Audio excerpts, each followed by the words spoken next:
Okay, so where's that? So Jude and Taryn. Okay, so I'm just gonna kind of cruise over the events of what happened in the book, because like it was a lot. Like the first book is only like,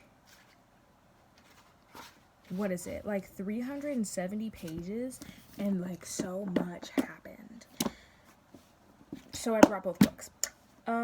So Jude has this evil arch nemesis. His name is Cardan, and Cardan turns out to be, surprise, surprise, the Prince of Elfhame, of the son of the High King Eldred, and Eldred has many children. He's got this guy named Belcan, who's like super evil and mean. He doesn't even live in the palace. This guy named Dane, who's like the Peter from Narnia kind of guy. Like he's like the super like do-gooder. He is said to be like super trained in like night ship and stuff. And there's Eowyn, or Eowyn, but she doesn't really matter. Actually, I think that's all the children. And then there's Cardan, who's super evil. He's the youngest. He's the same age as Jude. Super evil, super mean, super cruel. There was one part in the first book where he ripped this guy's wing off because he wouldn't listen to him. There's also another part in the book where Cardan's friend literally drugs Jude with this like thing and fairy, where it's like an apple that you can't eat. It'll like turn you super crazy and like drunk. And mortals can't eat it, or else like you'll turn like that. And Cardan sat there and laughed at her. There's a lot of things that he did in this book that we can't discuss because the book talks not about it. It was about this one, okay? But yeah, so he's super evil, and Jude hates him. Cardan hates her. Actually, let me find the page where he like, I personally loved it, where he, like, she sneaks into the palace and sees that like he wrote her name like over and over and over and over again, like it so hard on the page that like the ink spilled on it. Which is like, boy, you're obsessed. Where's it at? I really want to see it. Hold on, just give me one. No. It's back here. Hold on, I gotta go through my annotations. I can't find it. Oh my god.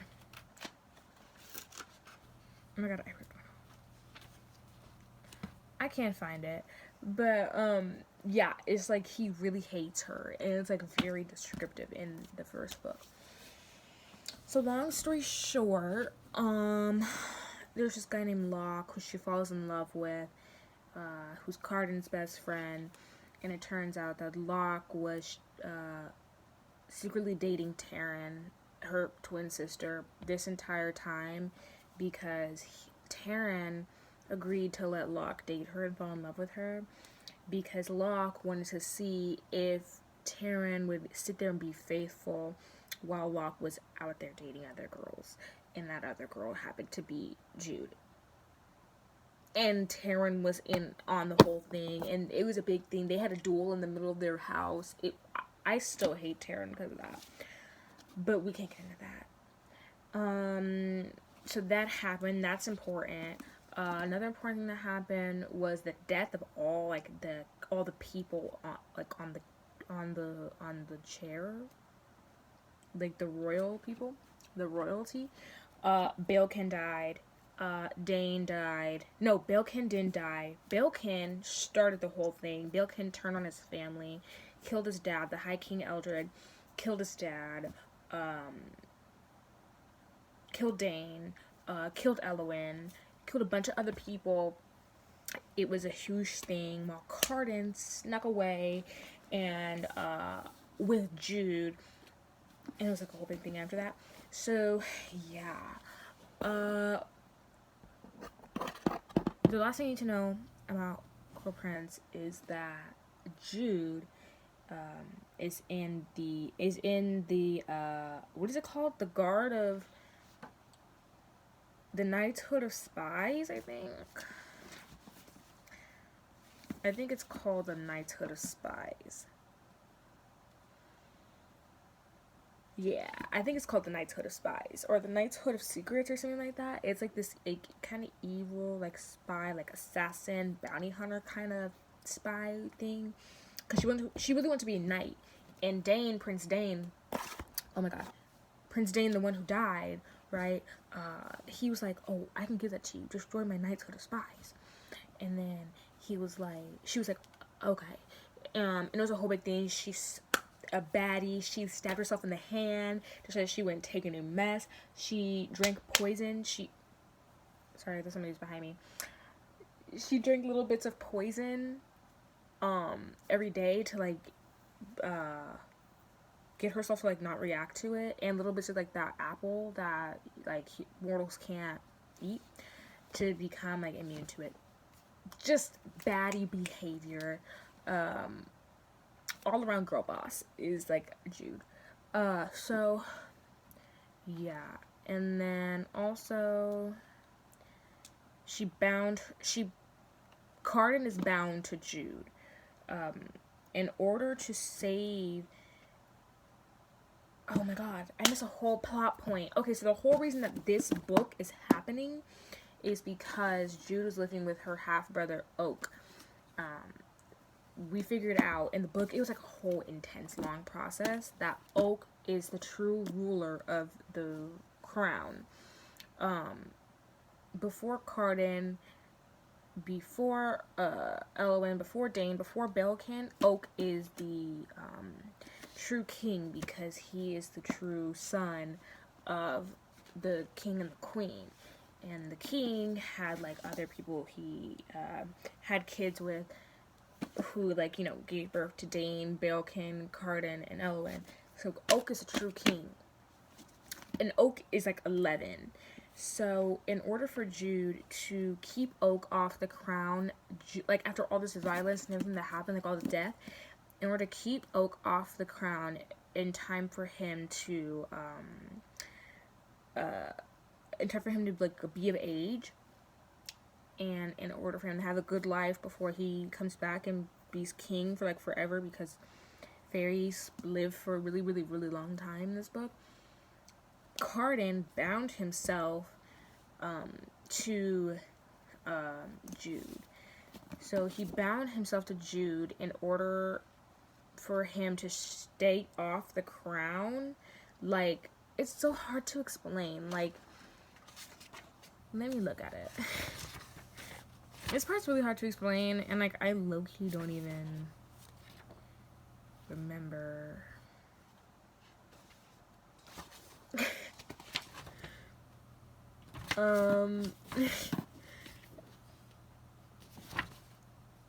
What did he do?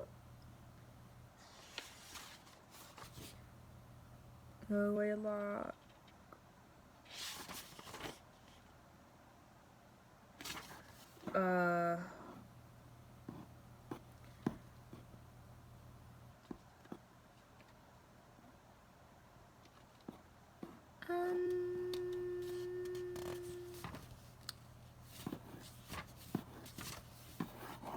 Oh, I know. Okay, so I think that I don't want to have to pause it so I look at it.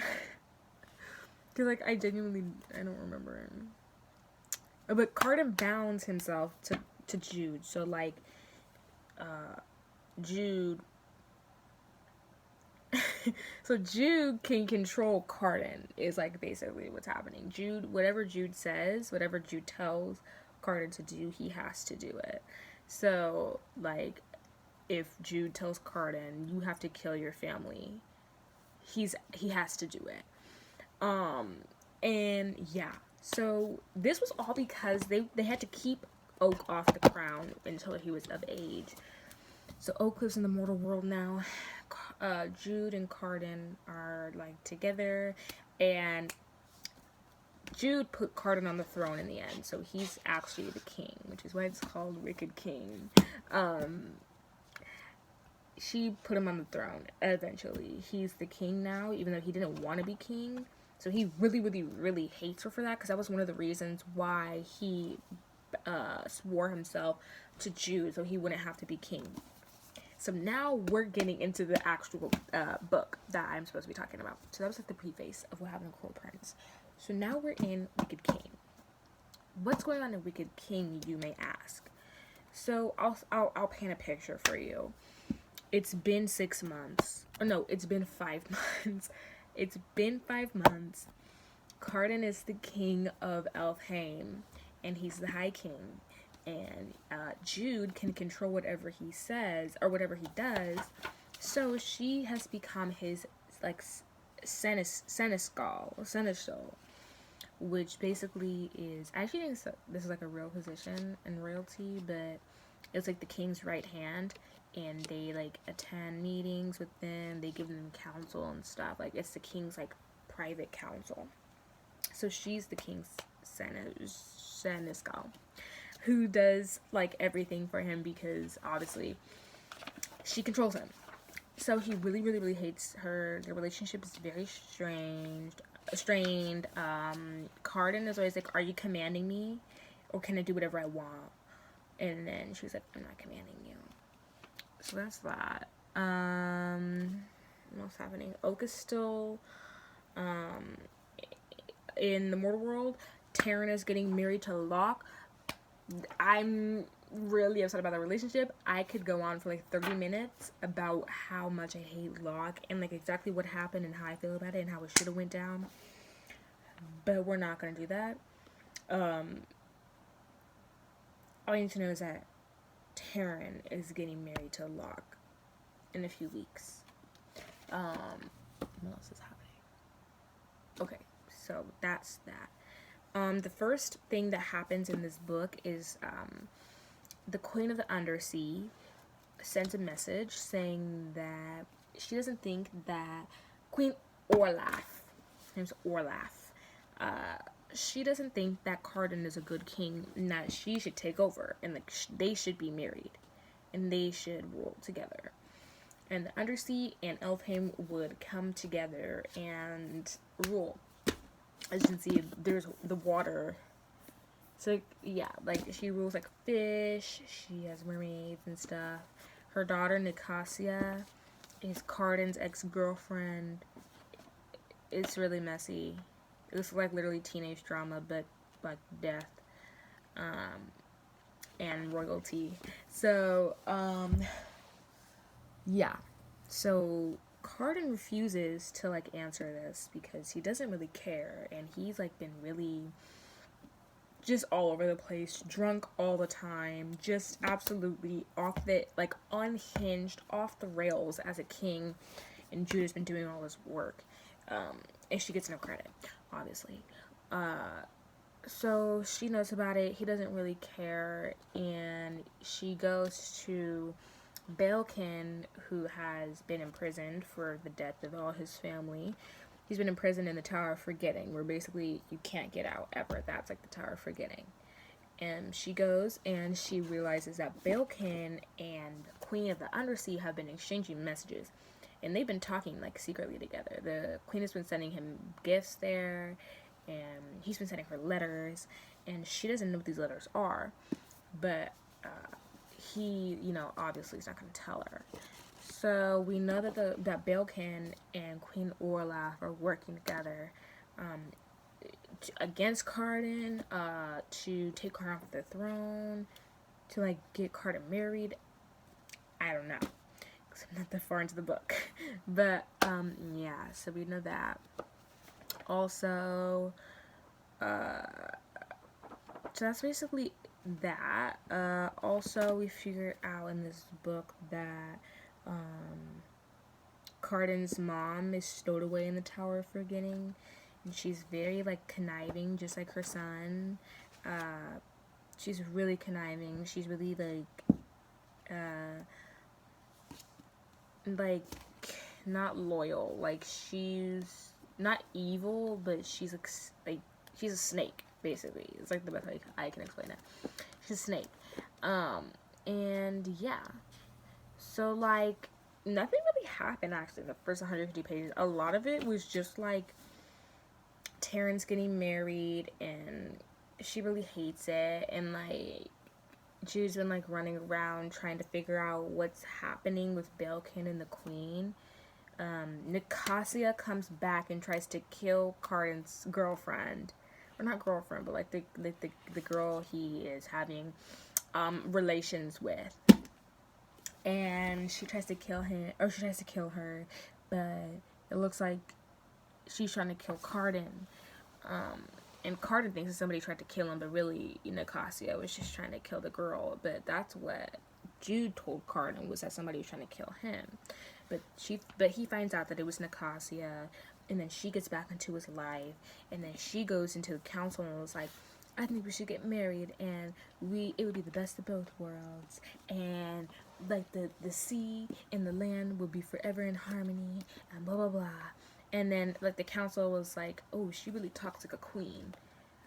Like, literally, shut up. Like, that's so annoying. Nicasia did a lot of stuff to Jude in the first book. But yeah. Also, Jude and Cardan, they have sexual relations. They have sexual relations. And that's like as far as I get into the book. It's like right after. Yeah, it's like right after that. And after they like kiss and stuff, and you know. So obviously it's like enemies to lovers. There was a lot of tension. Yeah. Actually, I think that is like, that's it. Like, literally, that's the whole book. It's just that, like, Belkin and Orlaf are planning something to throw him off the crown, but they don't know what yet. And, there's a lot of tension between Cardan and Jude, and they finally get together. But it's not in, like, the way that, like, we really want it. You know, it's not really in that way. It's more on, like, a, you know, it's more like a physical intimacy than, like, the emotional intimacy that we want. When I say we, I mean the readers. When I say we, I mean everybody. Everybody wants this. Nobody wants what we got. Nobody wants what we got. But it'll do, I guess, until I finish the book. But yeah, I read 154 pages. I did not do a good job of explaining it. But yeah. Okay. Recap. We'll recap. So basically, Queen Orlaf and Belkin are working together. But they don't know about what. Jude is controlling Cardan, and then they finally get together, and Nicasia wants to be with Cardan, and she thinks that they'll make a good couple, and Jude and Taryn and Locke are getting married, and Jude doesn't like it, because obviously what Locke did to her. And yeah. That's how far I got into The Wicked King. Honestly, I'll give it like a 5 out of 10 right now. It's not very good. I really, really, really loved The Cruel Prince. As you can see all my annotations. I really loved The Cruel Prince, but I don't know. I'm not feeling this one in the way that I should be feeling it. I don't really like it. Like, it's kind of boring. Like, I know the way I explained it made it seem like nothing happened, but nothing happened in the book. Like, nothing happened. It's taking me forever to get through it. I don't really like it. A lot of people say that, like, this is their favorite book out of the 3, like, between Cruel Prince, Wicked King, and Queen of Nothing. I people say this is their favorite. No. The Cruel Prince is definitely the best one. Well, I haven't read the 3rd one, but I also heard that one wasn't very good. But this is definitely the worst book I've read this year. But other than that, it wasn't bad. There's nothing really happened. So yeah, that's my book talk. That's my book talk. Okay.